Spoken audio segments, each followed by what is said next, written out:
যে কোনো কর্মের দায়িত্ব গ্রহণ করবার পূর্বে আমরা আমাদের ইষ্ট, কুলদেবতা এবং পূর্বপুরুষদের আশীর্বাদ অবশ্যই প্রাপ্ত করা উচিত। এই ধরনের কার্য আমাদের সফল হতে সাহায্য করে। প্রতিশোধের অগ্নি নিজেকেই ধ্বংস করে দেয়। সেই জন্য কোনো ব্যক্তির প্রতিশোধের ভাবনা থেকে কোনো পদক্ষেপ নেওয়া উচিত নয়। ঈশ্বরের দৃষ্টিতে কেউ ছোট বা বড় হয় না। ভগবান শুধুমাত্র সত্যিকারের ভক্তিতেই সন্তুষ্ট হন।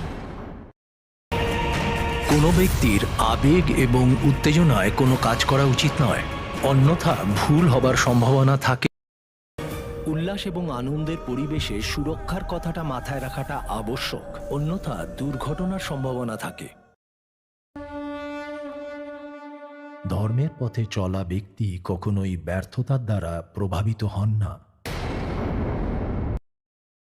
সেই যোদ্ধাই সফল হয়ে থাকেন যার শত্রু সম্পর্কে জ্ঞান রয়েছে এবং নিজের প্রতি আত্মবিশ্বাস রয়েছে। যদি ব্যক্তি আন্তরিকতার সঙ্গে হৃদয় দিয়ে ঈশ্বরকে স্মরণ করেন, তিনি চলার পথ খুঁজে পাবেন। শক্তি যদি সঙ্গে থাকে তাহলে অনেক বড় যোদ্ধাও মাথা নত করতে বাধ্য হয়।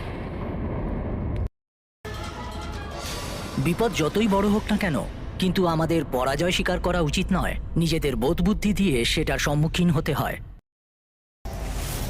নিজ স্বার্থের জন্য সন্তানকে কাজে লাগানো উচিত নয়, অন্যথায় পরিণাম বিপরীত হতে পারে। রয়েছে প্রত্যেক ব্যক্তির জীবনে দুঃখের পর সুখ আসে, এটাই প্রকৃতির নিয়ম। এই জন্য ধৈর্যশীল হওয়া উচিত।